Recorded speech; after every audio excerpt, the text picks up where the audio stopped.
Que Dios les bendiga, amados hermanos y amigos, sean todos bienvenidos a este nuevo estudio del libro de Apocalipsis. En esta oportunidad estamos transmitiendo desde el templo, avanzando poco a poco a una normalización y esperando en algún momento, muy pronto, Dios lo permita, volver a estar juntos para alabar y juntos en este lugar glorificar el nombre de nuestro amado Señor y Salvador Jesucristo. Vamos a ir nuevamente al libro de Apocalipsis para continuar con nuestro estudio de hoy. Hoy nos corresponde estudiar acerca de la iglesia de Tiatira.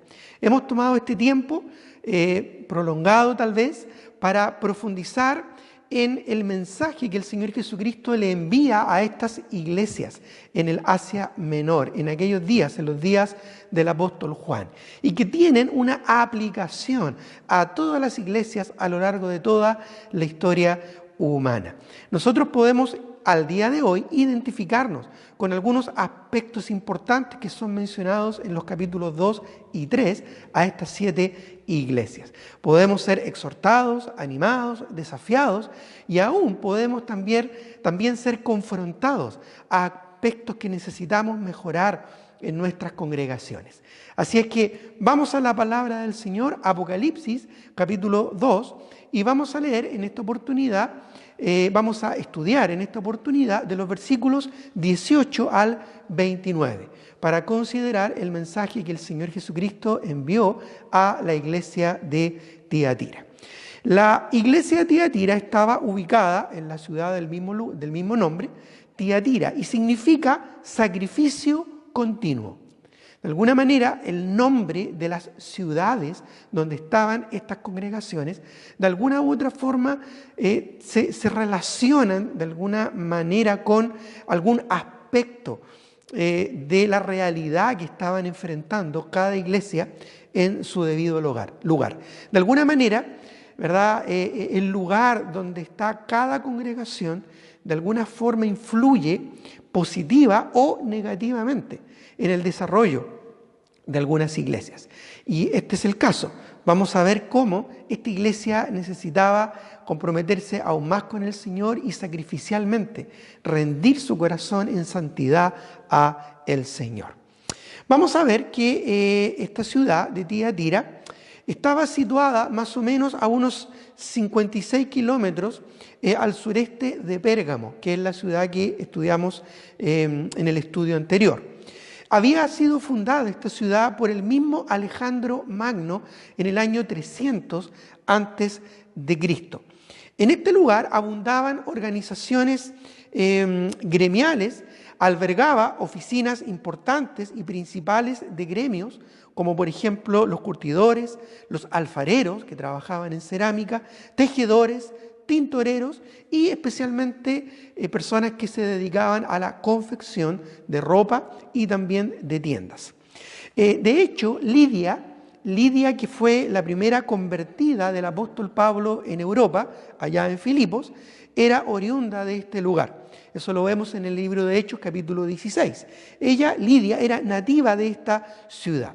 Hoy en día, esta ciudad tiene por nombre actual Aguichar y tiene aproximadamente unas 25.000 personas. No es una ciudad muy grande y está ubicada actualmente en Turquía. ¿Ya? Así es que la ciudad existe al día de hoy, podemos visitarla.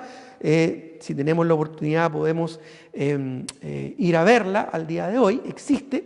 Sin embargo, la iglesia que estaba en este lugar ya no está. Pero sí tenemos el testimonio de lo que el Señor transmitió, ¿verdad?, a esta congregación. Vamos entonces a Apocalipsis capítulo 2, versículo 18. Apocalipsis capítulo 2, versículo 18. Y vamos a ver qué es lo que el Señor tiene que decirle a esta iglesia en Tiatira. Que a propósito podemos decir que es la iglesia tolerante, la iglesia que representa una actitud tolerante. Y en este caso no es una virtud, sino que vamos a ver que esta actitud tolerante más bien es una debilidad espiritual, muy peligrosa de la que también nosotros hoy en día debemos tener mucho cuidado. Debemos decir también que esta iglesia se relaciona con la epístola del apóstol Pablo a los Gálatas, pues ellos también tenían un problema de una insana tolerancia hacia la falsa doctrina, hacia la inmoralidad y hacia aspectos que podían estorbar su desarrollo y su crecimiento espiritual. Vamos entonces a Apocalipsis 2:18. Dice así: escribe al ángel de la iglesia en Tiatira, el Hijo de Dios, el que tiene ojos como llama de fuego y pies semejantes al bronce bruñido, dice esto.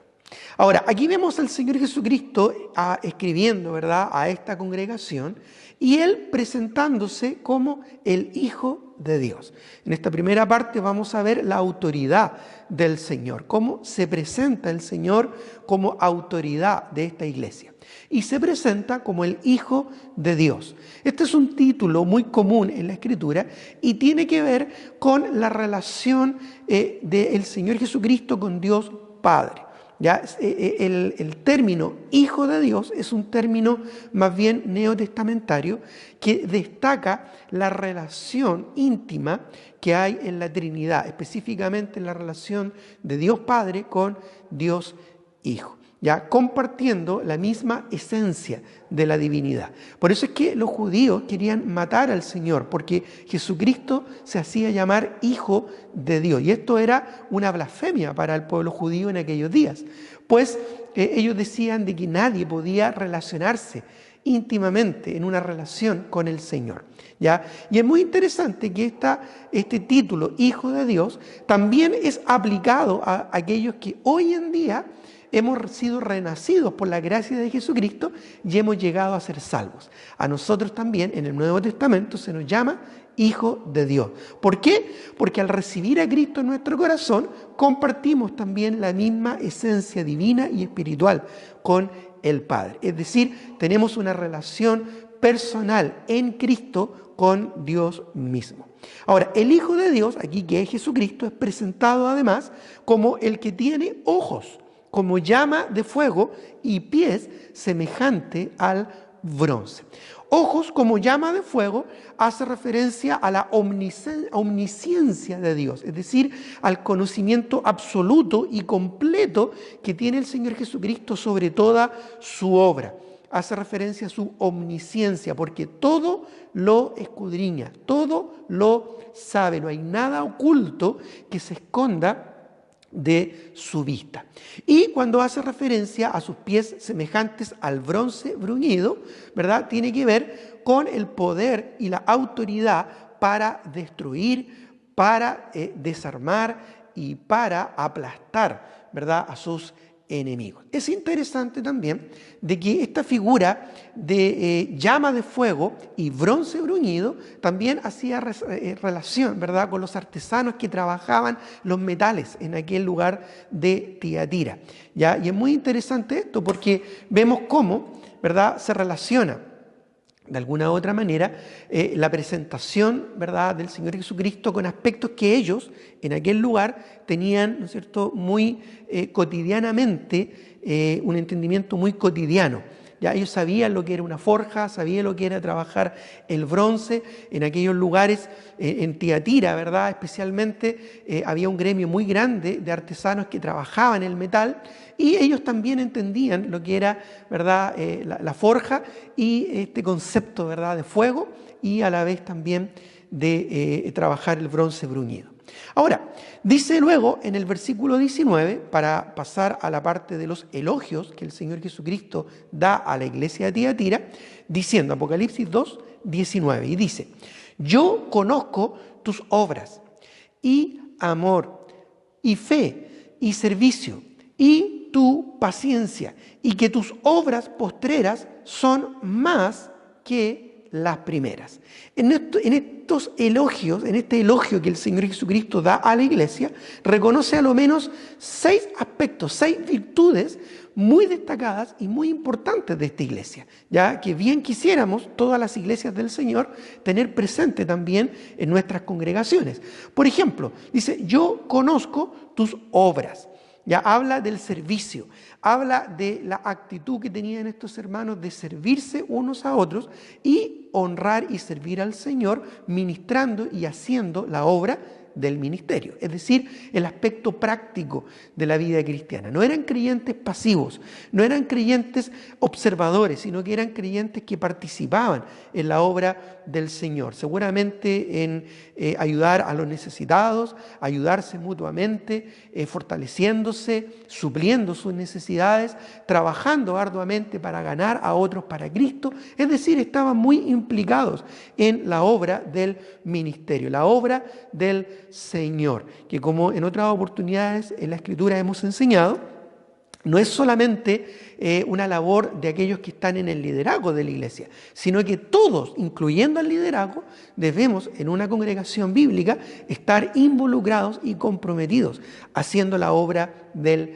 ministerio. También destaca el amor que ellos tenían unos para con otros y también para con el Señor. También destaca la fe, ¿verdad? La confianza completa que ellos tenían en Dios y en su palabra, pues la fe viene por el oír y el oír por la palabra de Dios. Y a estas alturas ya prácticamente toda la revelación escrita estaba concluida, solamente faltaba el libro de Apocalipsis para completar el canon bíblico. Así es que como se repartían las epístolas y las cartas, los evangelios de iglesia en iglesia, ellos ya tenían, ¿verdad?, prácticamente todo el Nuevo Testamento y estaban firmes en esa doctrina. También destaca el servicio, la cuarta virtud que es mencionada en esta oportunidad, el servicio. Ya obviamente relacionado con la obra y con el amor y con la fe, el servicio tiene que ver con una actitud de siervo, tiene que ver con un corazón humilde, dispuesto, como dice el apóstol Pablo, ¿verdad?, a los filipenses, a estimar a los demás como superiores a uno mismo, ¿ya? Y no mirar cada uno por lo suyo propio, es decir, tener una actitud diligente, dispuesta, humilde en servirse unos a otros, dejando de lado el egoísmo y los propios intereses. Además, en quinto lugar, el Señor destaca su paciencia. ¿Ya? Esta palabra paciencia tiene que ver con la perseverancia a pesar de la prueba y de la aflicción. ¿Ya? Permanecer bajo presión. Tiene que ver también con la longanimidad, con el largo ánimo de ser paciente esperando, ¿verdad?, la bendición y la liberación de parte del Señor. Algo que también, especialmente hoy en día, nosotros también necesitamos, tener paciencia, no apresurarnos a buscar soluciones por nuestros propios medios, sino esperar que el Señor vaya abriendo los caminos, vaya abriendo las puertas para que podamos continuar sirviendo al Señor de manera más normal, de manera más natural. También destaca algo interesante que he mencionado en el versículo 19, diciendo que tus obras postreras son más que las primeras. Literalmente en el texto original, aquí da la idea de decir que tus obras postreras son más numerosas que las primeras. Esa palabra más ya se relaciona literalmente con la palabra numeroso. Por lo tanto, podemos decir que sus obras en este momento son más numerosas que al principio. Ya al parecer esta iglesia fue de menos a más, fue creciendo, es decir, fue incrementando su servicio al Señor. En la medida que iban creciendo, ¿verdad?, y que iban pasando los años, al parecer esta iglesia se estaba volviendo cada vez más servicial y más activa en la obra del Señor. Ya 6 virtudes muy importantes que debieran estar en cada una de nuestras congregaciones. Ahora, pasemos a la tercera parte de este análisis para ver la reprensión que les hace el Señor. ¿Ya? Porque vamos a ver, hemos visto que en cada una de estas epístolas hemos visto que hay una presentación de la autoridad del Señor, hay un elogio del Señor, hay una reprensión del Señor. Más adelante vamos a ver también que hay una exhortación y al final una promesa. Así es que veamos ahora la reprensión que le hace el Señor a aspectos negativos que tenía esta iglesia y que también nosotros debemos estar muy atentos para poder sacar sabiduría y aplicar de una manera espiritual esta exhortación también a nuestras realidades. Dice en el versículo 20 de Apocalipsis 2:20: pero tengo unas pocas cosas contra ti. Dice que toleras a esa mujer Jezabel, que se dice profetiza, enseñe y seduzca a mis siervos a fornicar y a comer cosas sacrificadas a los ídolos. Qué terrible exhortación, ya, qué terrible reprensión. Volvamos al principio, dice, pero tengo unas pocas cosas contra ti. Ya dijimos la enseñanza anterior que esa frase, unas pocas cosas, no es que tenía algunos pequeños detalles, ¿verdad?, en contra de la iglesia, sino que literalmente esa frase significa tengo algo contra ti. Es una expresión del lenguaje que da la idea de que el Señor tenía algo contra esta iglesia. Ya no era solo algo insignificante o algo pequeño, ya por lo que vemos acá era algo muy serio. Ya dice, pero tengo unas pocas cosas contra ti. Dice en primer lugar que toleras, ya dice que toleras que esa mujer, Jezabel, que se dice profetiza, enseñe y seduzca a mis siervos a fornicar y a comer cosas sacrificadas a los ídolos. Así es que lo primero que menciona acá, en contra de la iglesia, es que ellos eran tolerantes a una persona que estaba enseñando falsa doctrina y estaba introduciendo inmoralidad física y espiritual a la congregación. Esa palabra, toleras, ya, la palabra toleras, que es tan común, se usa tanto hoy en día y que muchas veces se mal entiende, esa palabra tolerar o toleras, como es conjugada acá, es la palabra griega eao, la palabra eao en griego, y literalmente significa dejar ser o dejar fluir, permitir, dejar que la cosa pase. Eso literalmente significa la palabra. Básicamente da la idea de dejar tranquilo a alguien para que siga haciendo, ¿verdad?, lo que está haciendo. Y esto es algo muy negativo, esto no es una virtud. El ser tolerante contra el pecado, el ser tolerante contra la maldad, el ser tolerante contra la inmoralidad, eso está mal. La Biblia dice, el que sabe hacer lo bueno y no lo hace, le es pecado. De tal manera que tolerar la maldad, tolerar el pecado, tolerar la inmundicia, tolerar la inmoralidad, constituye un pecado grave ante los ojos del Señor. Así es que esta es una reprensión seria, ya, una reprensión firme. Sería lo opuesto ya a estorbar ya la maldad.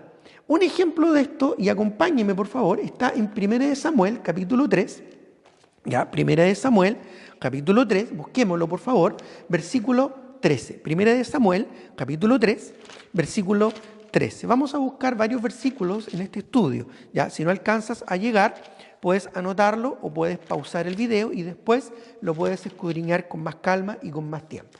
1 Samuel capítulo 3, versículo 13 nos habla de la historia de Elí, el sumo sacerdote que tenía Israel en aquel tiempo. Ya en tiempos antiguos, en los días de Samuel. Y uno de los problemas de Elí es que él como papá, como padre, ya toleraba que sus hijos, sus propios hijos, bajo su techo, bajo su hogar y bajo su supuesto liderazgo espiritual, ya cometieran pecados terribles. Sus hijos fornicaban con mujeres a vista y paciencia de todo el pueblo. Sus hijos eran muy malvados, corrompían, ¿no es cierto?, a la nación. Y eso que eran una familia de sacerdotes, ¿ya? Y Elí era el sumo sacerdote, era el personaje más importante en lo espiritual en aquellos días en la nación de Israel. Pero Elí cometió un terrible pecado. Él fue tolerante contra el pecado. Él fue negligente en estorbar a sus hijos para evitar que sus hijos siguieran cometiendo maldad. Y miren lo que dice 1 Samuel, capítulo 3, versículo 13. Este es el juicio que Dios le da a Elí y a su casa, diciendo, y le mostraré que yo juzgaré su casa para siempre.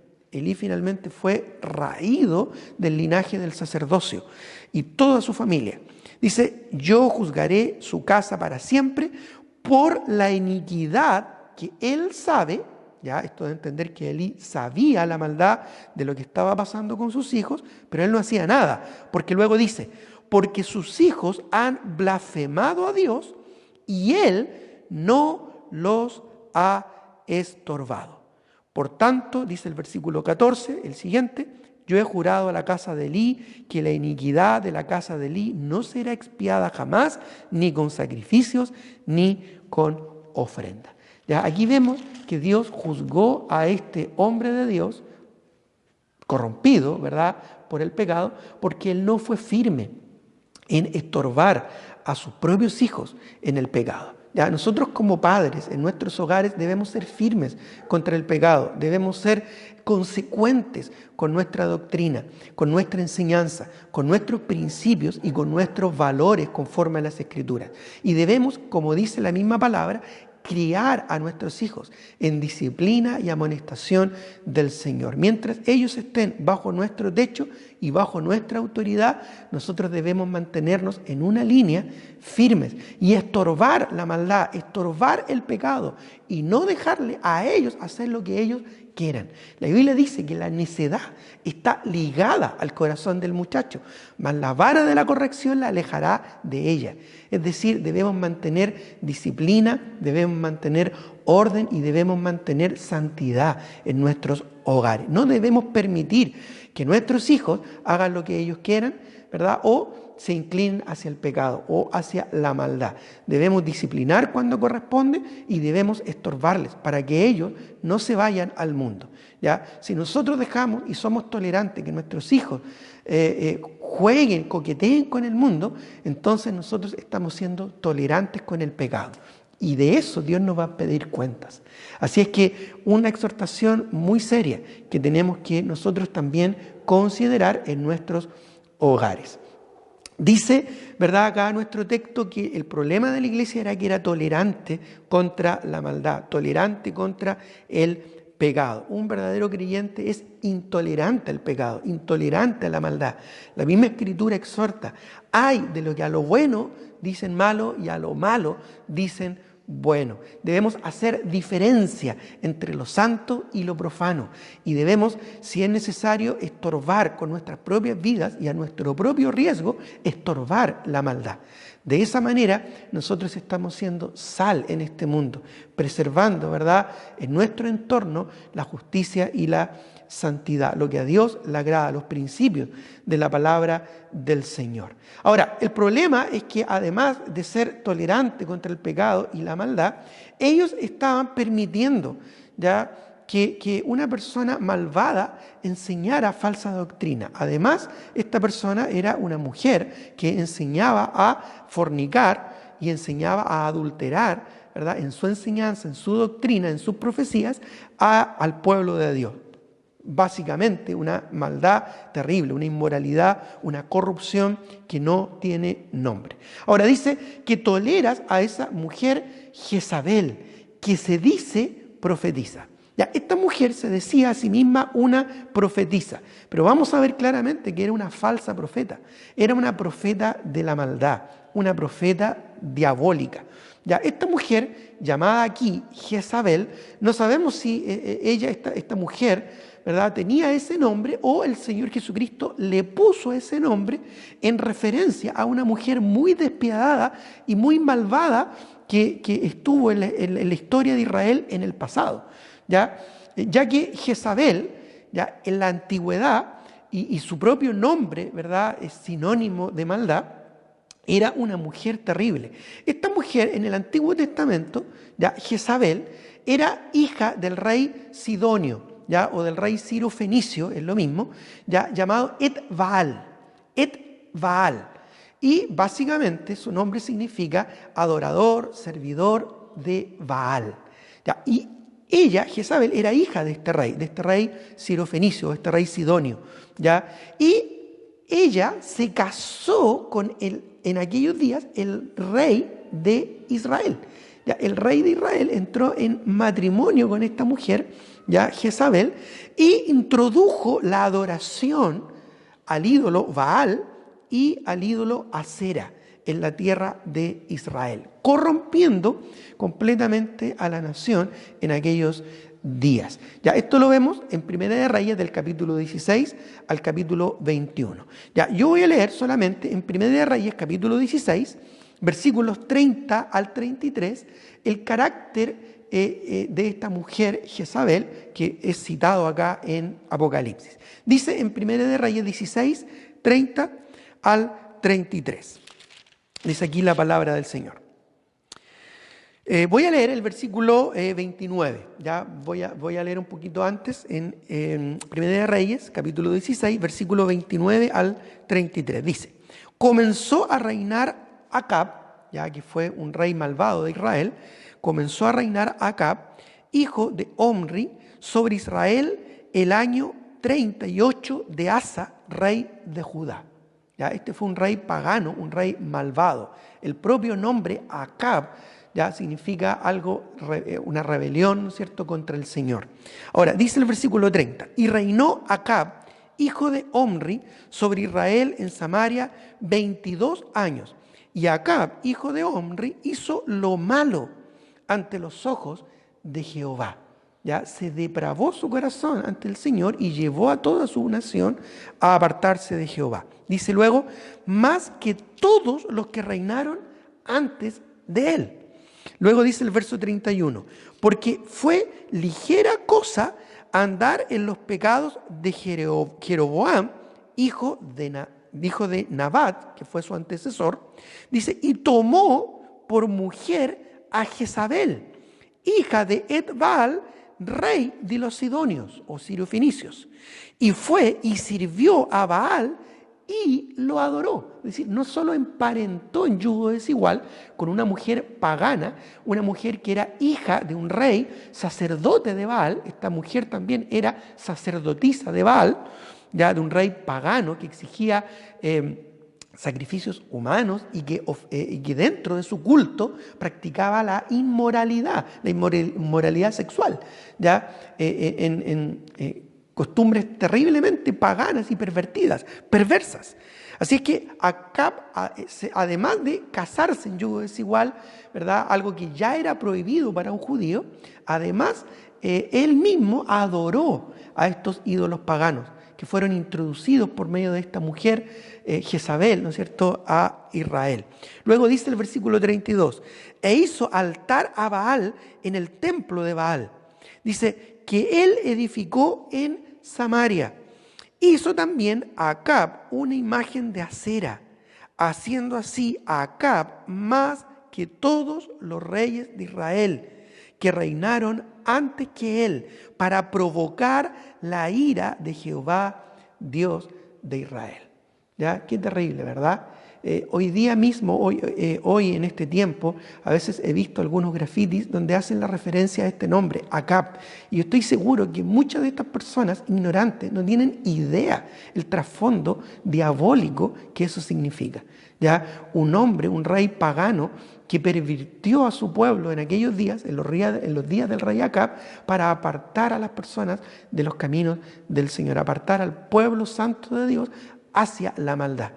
¿Ya? Obviamente Dios juzgó, no lo vamos a ver ahora, pero Dios juzgó terriblemente a Acab y a Jezabel, su esposa. Ellos murieron de una manera horrible, bajo el juicio directo de Dios, ¿ya? Porque Dios realmente es un Dios santo y justo. Ahora, vemos entonces que el personaje mencionado acá de esta mujer en Apocalipsis, volvamos a nuestro texto ya, a Apocalipsis capítulo 2, versículo 20, vemos acá que el personaje mencionado acá está de alguna manera haciendo una referencia a esta mujer en el Antiguo Testamento. ¿Ya? Como dije, no sabemos si efectivamente, ya acá en Apocalipsis 2.20, esta falsa profeta de la iglesia de Tiatira se llamaba Jezabel, o el Señor le puso por sobrenombre Jezabel. Pero lo que sí sabemos es que tanto esta mujer que aparece aquí comparte con la Jezabel del Antiguo Testamento el mismo carácter pervertido.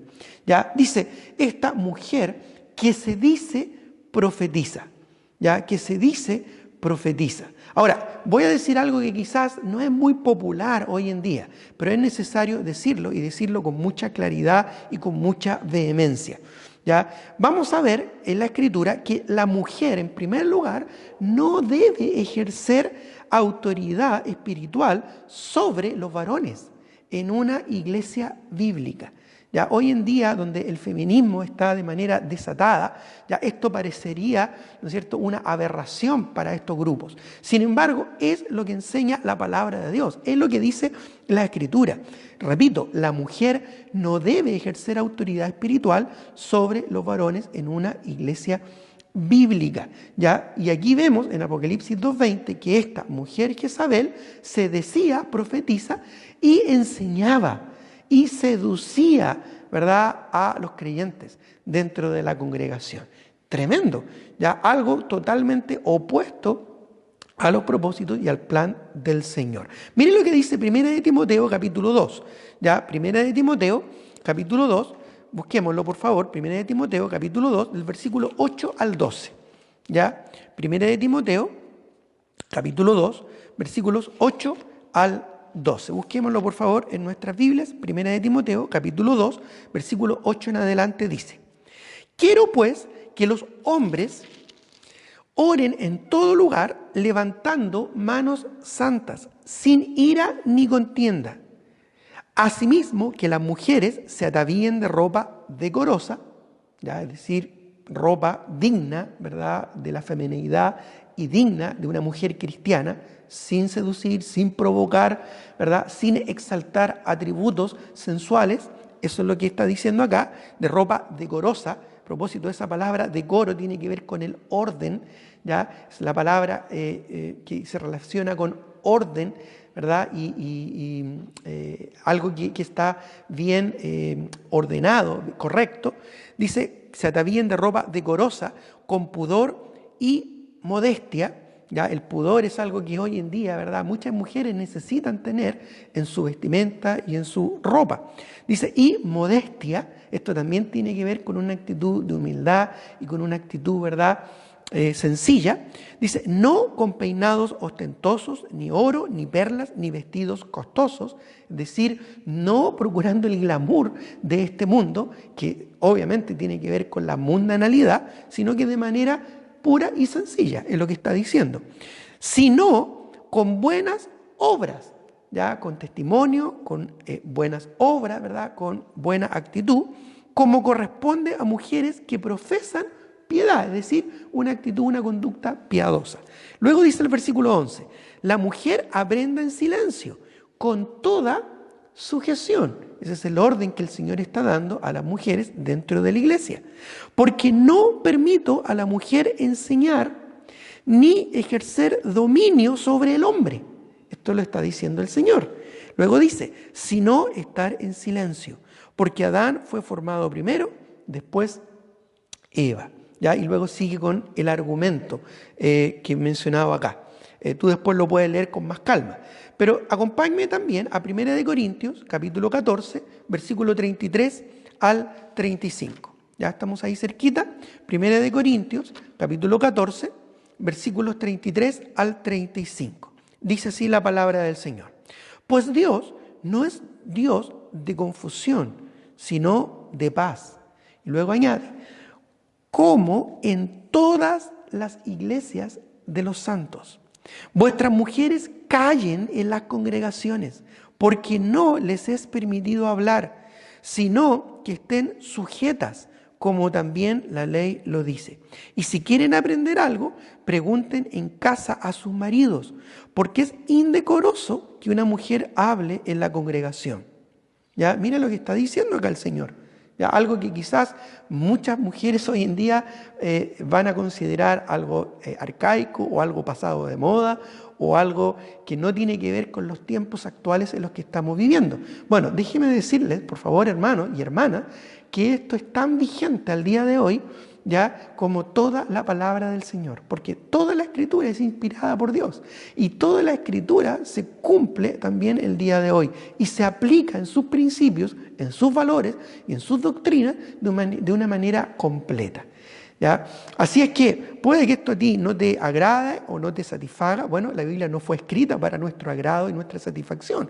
Fue escrita para hacer y cumplir la voluntad del Señor. ¿Ya? En Efesios capítulo 5, el versículo 24, también añade aquí la palabra del Señor. Así que como la iglesia está sujeta a Cristo, así también las casadas lo estén a sus maridos en todo. ¿Ya? Ahora bien, ¿podemos decir de que Cristo es inferior a Dios Padre? Si dijéramos eso, estaríamos diciendo una herejía. No es así. Cristo no es inferior a Dios Padre. Son uno en esencia, ¿ya? Coiguales y coexistentes como Dios, como un ser superior. De la misma manera, la mujer no es inferior al hombre, ni tampoco el hombre superior a la mujer. Aquí simplemente lo que está haciendo el Señor es dar un orden a las funciones, dar un orden a los roles que cada uno debe cumplir dentro del hogar y en este caso puntual también en la congregación. Así que de la misma manera que Dios Padre y Dios Hijo son iguales, de la misma manera ante Dios el hombre y la mujer comparten el mismo honor y la misma dignidad ante el Señor. Sin embargo, sus roles son diferentes. Dentro de este punto de vista, la mujer no debe ejercer autoridad sobre el varón en una iglesia escritural. Ahora, esto supone un buen liderazgo del varón, ¿ya? Y aquí es donde está el problema. Muchos hombres no se ponen los pantalones en sus hogares. Muchos hombres son pusilánimes en sus hogares. De la misma manera, muchos varones son faltos de compromiso, faltos de fidelidad y faltos de piedad en las iglesias. Y es por eso que a veces hay mujeres que tienen que tomar el lugar que deberían estar asumiendo los varones. Sin duda que una mujer cristiana va a estar feliz de someterse a un varón que sea maduro, que sea espiritual y que sea comprometido con el Señor. Porque si es así, este hombre va a amar a su mujer, la va a tratar no con aspereza ni con dureza, sino con cariño, con delicadeza, con sabiduría y con amor, como dice la Escritura, como a vaso más frágil. Y al amarla, la mujer se va a sentir satisfecha y se va a sentir feliz de ser liderada por un hombre, un verdadero líder espiritual, que se ponga los pantalones y que con valor defienda los principios de la palabra del Señor. Como dije, ahí está el problema. En muchas iglesias las que mandan son las mujeres. En muchas congregaciones las que tienen el liderazgo son las mujeres. ¿Por qué? Porque hay hombres que no están asumiendo el rol que les corresponde como líderes espirituales en sus hogares y en sus iglesias, ¿ya? Así es que muchas veces no es culpa de la mujer que quiere tener mayor protagonismo o quiere tener mayor liderazgo. A veces es culpa de nosotros como hombres, que no estamos haciendo la voluntad de Dios y no estamos llenando la medida de lo que Dios nos quiere, que Dios nos pide que hagamos. Por esa misma razón, ya es importante que dentro de las iglesias nosotros mantengamos el orden establecido por el Señor conforme a su palabra. Esta mujer que se decía profetisa estaba enseñando dentro de la iglesia. Pero no solo eso, sino que además de enseñar, estaba enseñando perversidad y corrupción. Dice, esta mujer que se dice profetiza, dice, enseñe y seduzca a mis siervos a fornicar. Mira lo que estaba enseñando, ¿ya? Y a comer cosas sacrificadas a los ídolos. Aquí está hablando, hermanos, de una doctrina carnal, de una doctrina mundana, opuesta a la doctrina enseñada por los apóstoles del Señor Jesucristo. ¿Ya? Allá en Hechos capítulo 15, en el gran concilio que hubo en Jerusalén, se tomaron decisiones relevantes e importantes de aquellos días. Voy a leer en Hechos capítulo 15, del 19 al 20, algunas de las conclusiones a las que llegaron los apóstoles y los creyentes y las iglesias de aquellos días. Ya en Hechos 15, 19 al 20 dice, por lo cual yo juzgo que no se inquiete a los gentiles que se convierten a Dios, sino que se les escriba que se aparten de las contaminaciones a los ídolos y de fornicación y de ahogado y de sangre. Porque Moisés desde tiempos antiguos tiene en cada ciudad quien lo predique, en las sinagogas donde es leído cada día de reposo. También en Hechos, ya en Hechos, capítulo 15, versículos 28 al 29, dice, porque ha parecido bien al Espíritu Santo y a nosotros no imponeros ninguna carga más que estas cosas necesarias, que os abstengáis de lo sacrificado a los ídolos y de sangre, de ahogado y de fornicación, de las cuales cosas si os guardareis, bien haréis. Pasadlo bien. ¿Ya? En las culturas paganas de aquellos días se practicaba la fornicación, ya relaciones sexuales fuera del matrimonio, el adulterio, en cultos y ritos paganos e idólatras. Ya era algunas costumbres, ¿verdad?, que habían en aquellos días. De la misma manera como hoy en día muchos jóvenes practican, ¿verdad?, el sexo libre, ya fuera del matrimonio, y eso era una aberración al Señor en los tiempos pasados como hoy en día.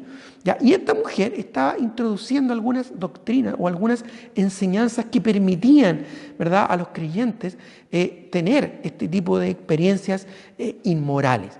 ¿Ya? No sabemos específicamente el nombre que tuvo esta doctrina o más detalles de esta doctrina. Pudo haber sido alguna doctrina que los gnósticos introdujeron ya en los días del apóstol Pablo. El apóstol Pablo lo refutó fuertemente ya en su epístola a los Gálatas. ¿Ya? Porque habían filósofos que en su doctrina gnóstica estaban introduciendo el liberalismo dentro de las iglesias. ¿Ya? Los estoicos se componían de dos líneas de pensamiento, los estoicos y los epicúreos. ¿Ya? Los estoicos eran aquellos que decían que todo lo material era malo, todo, ¿no es cierto?, la materia y lo material era pecaminoso y todo lo inmaterial o espiritual era bueno.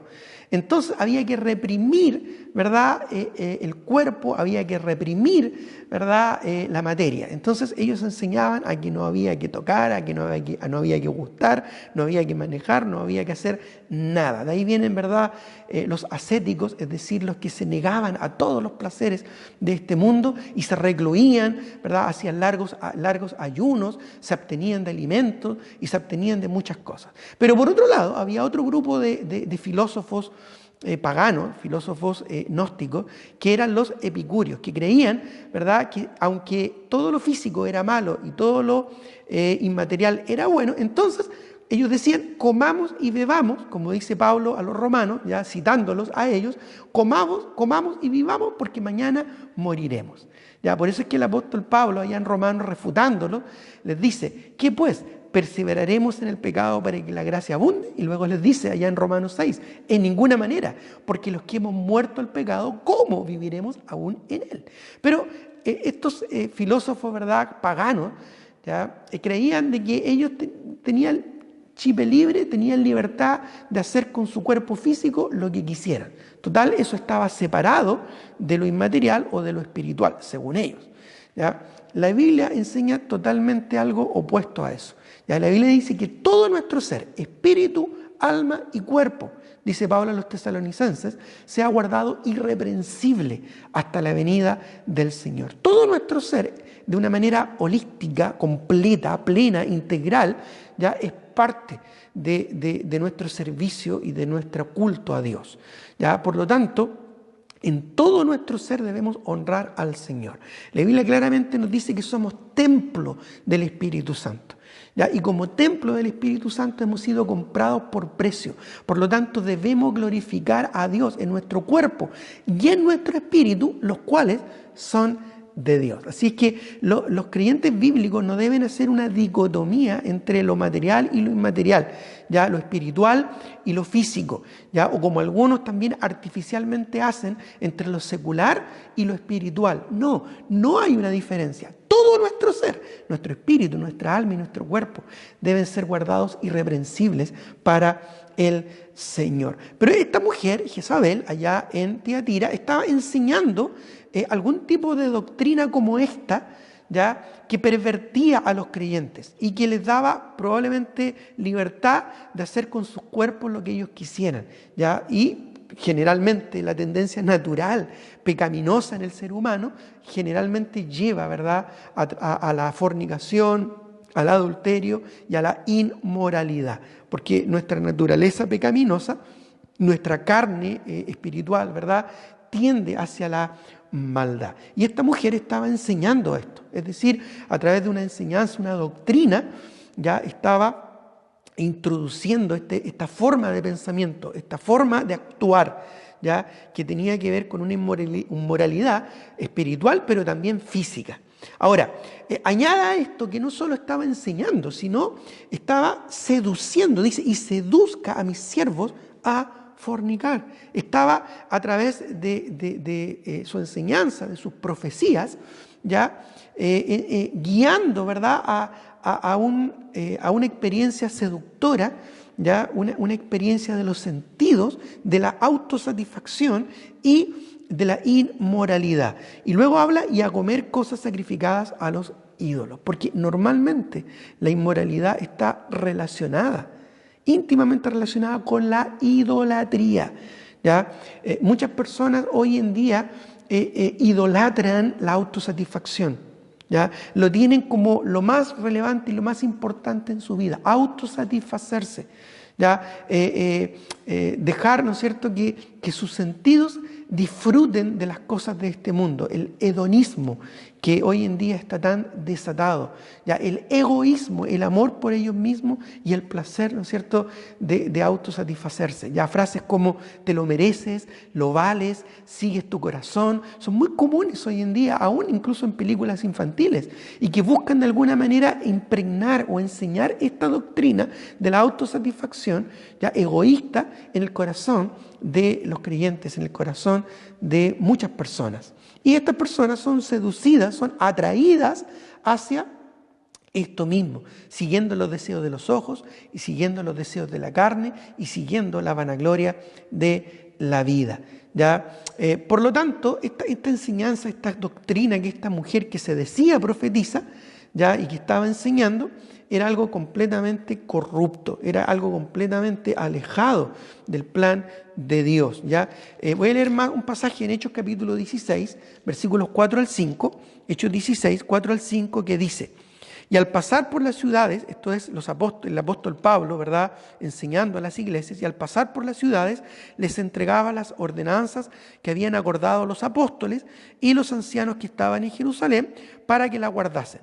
Así que las iglesias eran confirmadas en la fe y aumentaban en número cada día. Cuando la vid está limpia, cuando la santidad es parte de la experiencia de una iglesia se multiplica, una iglesia da fruto, ¿ya? Porque el Señor la limpia, como dice en Juan capítulo 15, para que dé más fruto, para que dé mucho fruto y para que su fruto permanezca. Así que la santidad debe ser parte de la experiencia en cualquier congregación bíblica, en cualquier congregación cristiana.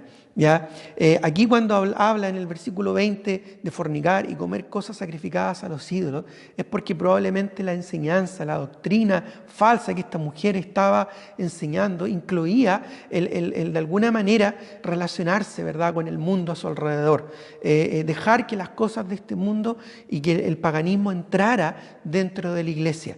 ¿Ya? Así hoy en día hay muchos creyentes débiles, muchos creyentes light, creyentes diluidos, que no hacen una diferencia entre lo santo y lo profano, y que aún en más coquetean con el mundo, y aún más ya adulteran con el mundo, es decir, el amor que ellos deberían tener exclusivo a Dios, lo comparten, ¿verdad?, con este mundo. ¿Ya? Algo horrible, algo terrible que ocurre hoy en día en muchas iglesias, que no toman en serio la santidad y que no aplican la disciplina bíblica como debe ser aplicada. Ya la promiscuidad espiritual en muchas congregaciones, en muchos creyentes mundanos y carnales es tremenda. Ya buscan la autosatisfacción, buscan egoístamente su propio placer, buscan egoístamente su propia satisfacción carnal, ¿ya? Ser felices en este mundo. ¿Ya? ¿Qué cuadro más terrible que nos presenta acá el Señor Jesucristo acerca de esta iglesia en Tiatira? Así que, hermanos, esta es una exhortación a mantenernos firmes y fieles a pesar de tanta corrupción, a pesar de tanta falsa doctrina, a pesar de tantas doctrinas y filosofías perversas, profundidades de Satanás que hay a nuestro alrededor, a mantenernos firmes y fieles en la sana doctrina de la palabra del Señor. ¿Ya? Y si tú aún no entiendes lo que es el nuevo nacimiento o no comprendes lo que es la doctrina de la salvación, por favor no dudes en contactarte con nosotros. Vamos a estar gustosos de guiarte en la sana doctrina y sobre todo en el santo evangelio del Señor Jesucristo, ya que nos lleva a la salvación, al perdón de pecados y a la vida eterna. Así es que siempre hago esta invitación. Yo no sé todos los que me están escuchando en esta oportunidad si han nacido de nuevo o no. ¿Ya? Si tú aún no lo has hecho, por favor, no dejes para mañana algo importante que hoy debes hacer, que es buscar al Señor mientras puede ser hallado y llamarlo, entre tanto está cercano. Hoy es el día, hoy es el tiempo, dice la palabra del Señor, el tiempo de salvación. Ya hoy tú puedes solucionar el problema de la condición perdida de tu alma producto del pecado. Y hoy tú puedes encontrar, no importa cuán perverso hayas sido, no importa cuánto te hayas alejado de Dios en el pecado, Dios en su misericordia llama a todos al arrepentimiento. Y si tú arrepentido te vuelcas con fe al Señor, que murió y resucitó por ti, puedes llegar a obtener el perdón de tus pecados, la salvación y la vida eterna. Así que te hago esta invitación, por favor, comunícate con nosotros o comunícate con algún hermano o hermana que te compartió este video y busca al Señor, ¿ya? Mientras puede ser hallado. Hay una esperanza, hay una solución a este mundo pervertido, ¿ya? Y es Cristo. Cristo es tu única esperanza. Muy bien, mis queridos hermanos y amigos, contentos de estar acá nuevamente enseñando y transmitiendo desde el templo de nuestra iglesia, acá en Viña del Mar, y espero que esta enseñanza sea de provecho y de edificación para cada uno de ustedes. Un abrazo a la distancia y que Dios les bendiga.